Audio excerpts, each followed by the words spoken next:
and you are watching Psych News.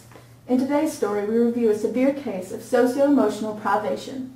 A 13-year-old girl was discovered locked in a small room by a social worker on November 4, 1970 in Los Angeles, California, after the mother called and sought out services. Under suspicion, investigators discovered that she had been restricted to that room for the majority of her life, tied to a potty chair, both physically and emotionally abused. This girl is named Genie to the general public in order to protect her privacy and identity.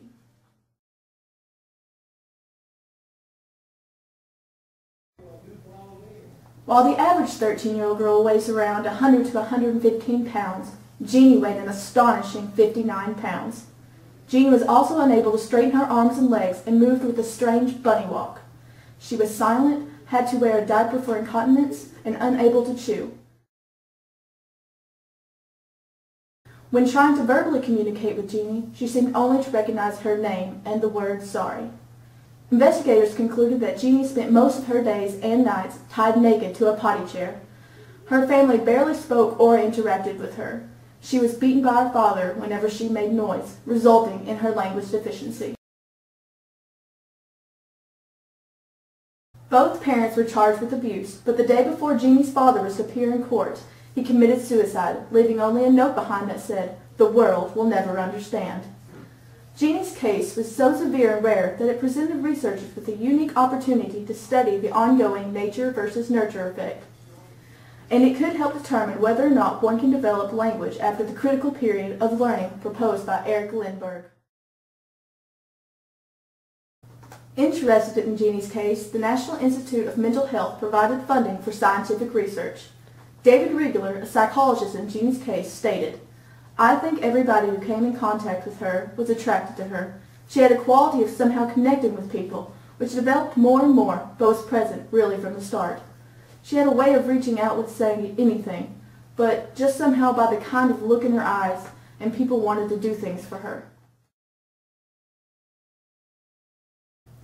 Genie's rehabilitation team also included graduate student Susan Curtis and psychologist James Kent. James Kent described her as the most profoundly damaged child I've ever seen. Genie's life is a wasteland. Genie tested about the level of a 1-year-old when first being presented to the rehabilitation team. Over the next several weeks of rehabilitation, Genie showed rapid progression by learning how to use the toilet and dressing herself.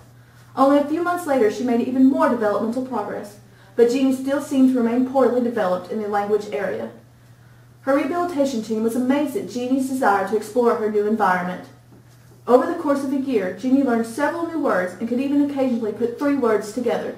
However, Genie still remained unable to use grammar and use language in a meaningful way, and the progression of language seemed halted. Due to the lack of scientific findings, the National Institute of Mental Health withdrew funding because of her inability to use grammar. Without these funds, Genie returned to live with her mother in 1975. Genie was placed in multiple foster homes after her mother decided this task was too difficult. During these times, Genie was both abused and neglected. Due to all the abuse and neglect, Genie's problem began to worsen, causing her to have to return to the Children's Hospital. The progress she made during rehabilitation had been compromised by the abuse and neglect Genie received in foster care. Once again, Genie was afraid to make noise, which regressed her back into silence. It was last said that Genie is now located in an adult foster care home in Southern California. Genie remains silent. Researchers argued over the ethical standards of Genie's case, proposing that those involved had no interest of actually helping Genie, but rather using her situation to benefit them. In the end, Genie's case proposed general support to Eric Lindbergh's theory that one is unable to learn language after the critical period of learning. This concludes the Genie story of socio-emotional privation. Now here's Roxy for the weather. It's windy out here! Thank you, Roxy. My name is Alana Sloan, and I am signing off with Psych News. Have a great day.